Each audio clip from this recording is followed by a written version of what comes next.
ভালোবাসার বার্তায় বড়দিন উদযাপিত হলো বাঁকুড়ার নতুন চটি ও খ্রিস্টানডাঙ্গা এলাকায়। 25শে ডিসেম্বর বড়দিন উপলক্ষে দুটি চার্চ যেন উৎসবের আলোয় নতুন রূপে ধরা দিল। চার্চের প্রাঙ্গণ সাজানো হয় ঝলমলে আলোর রোশনায়ে।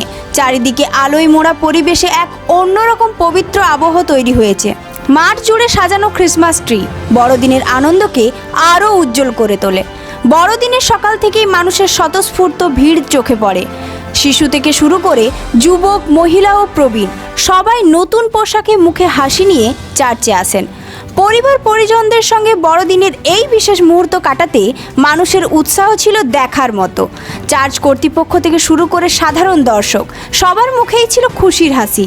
আনন্দ, প্রার্থনা আর মিলনের এই পরিবেশে যেন সব ভেদাভেদ ভুলে সবাই এক সূত্রে বাঁধা পড়ে যান। বড়দিনের এই উদযাপন হয়ে ওঠে ভালোবাসা, শান্তি আর সহমর্মিতার প্রতীক।